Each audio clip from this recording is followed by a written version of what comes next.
এইবোৰ চব কথা সাধাৰণতে নিৰ্বাচনৰ ওচৰত ওলায়। মই যোৱা যোৰহাট লোকসভা নিৰ্বাচনত যেতিয়া মোৰ মাত্ৰ 1 মাহ আছিল, তেতিয়া বিভিন্ন কথাবোৰ ওলায় যে বিদেশৰ ছোৱালী কিয় বিয়া কৰিলে, অসমৰ ছোৱালী নাপালে নেকি।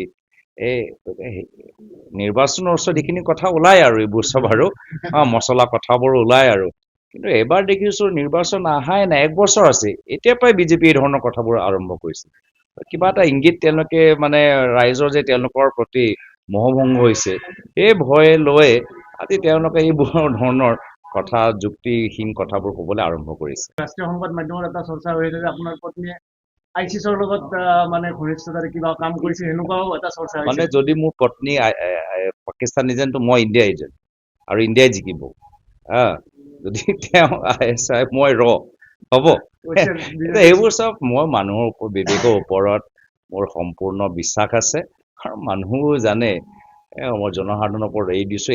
তেওঁলোকৰ লগত মই যুঁজিম এতিয়া। মোৰ ৱাইফৰটো নিজৰ চেনেল নাই যে এইবোৰ চব অপপ্ৰচাৰ মানে ভাঙিবলৈ। আমাৰ ওচৰতো পৰ্টেল নাই, আমাৰ ওচৰতো চেনেল নাই, পৰ্টেল নাই।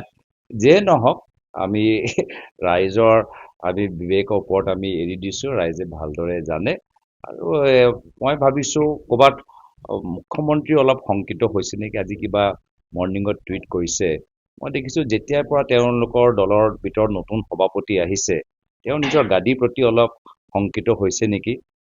হ'লে আমি দেখিছোঁ বিজেপিত মানে লাষ্ট মমেণ্টত কাক CM বনাই দিয়ে কোনে ধৰিব নোৱাৰে।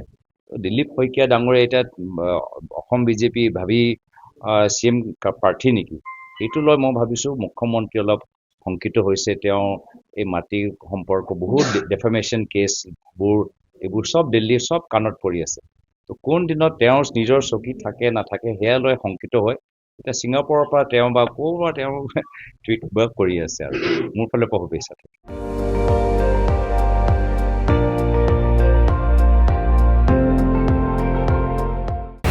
আপুনি চাই আছে ND24, সৰ্বশ্ৰেষ্ঠ নহয় সৰ্বোত্তমৰ দৌৰ।